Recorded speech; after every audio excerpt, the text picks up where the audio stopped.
Alright, everybody. Don't forget to hit that like and that subscribe button. Don't be afraid. Don't be embarrassed. Just go ahead and go hit that subscribe button. You know you want to. Joseph and Potiphar's wife. Now Joseph was brought down to Egypt, and Potiphar, an officer of Pharaoh, captive of the guard of Egyptian, brought him from the Ishmaelites who had brought him down there. The Lord was with Joseph, so that he became a prosperous man. He was in the house of his master, the Egyptian. His master saw that the Lord was with him, and that the Lord made all he did to prosper. Joseph found favor in his sight and served him. So he made him overseer over his house, and all that he had put under his charge. From the time that he had made him overseer in his house and all over that he had, the Lord blessed the Egyptian house of the account of Joseph. On the account of Joseph. So the blessings of the Lord was on all that he had in the house of the field and in the field. So he left all that he had in Joseph's charge, and he had no concerns regarding anything except food he ate. No. Now Joseph was handsome, and we built an altar. Now Joseph was handsome and well built.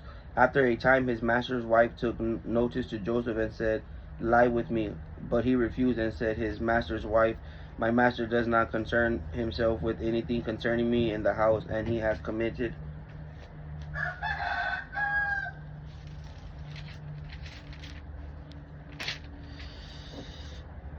all that he has to my charge. This is none greater than his in this there is none greater in this house.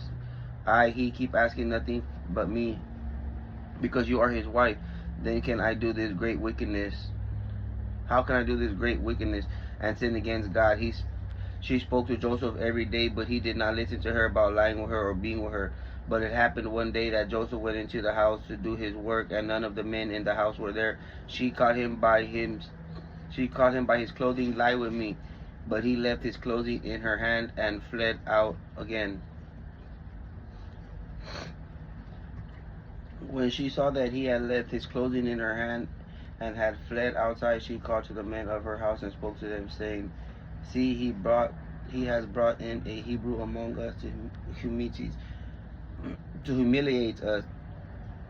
He came in to lie with me, and I cried out with a loud voice. When he heard that, I lifted up my voice and cried out.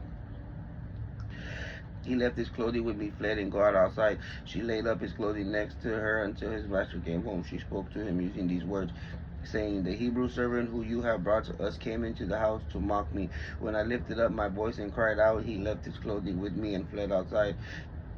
When his master heard the words of his wife, which she spoke to him, saying, 'This is what your servant did to me,' he became enraged. Joseph's master took him and put him into the prison, a place where the king's prisoners were confined. So he was there in the prison, but the Lord was with Joseph and showed him mercy and gave him favor in the sight of the keeper of prisons. The keeper of the prison committed all the prisoners that were in their prison to the charge of Joseph. So whatever they did there was only one responsible for it. The keeper of the prison did not concern himself with anything that was under Joseph's charge, because the Lord was with him. And whenever he did, the Lord made it prosper.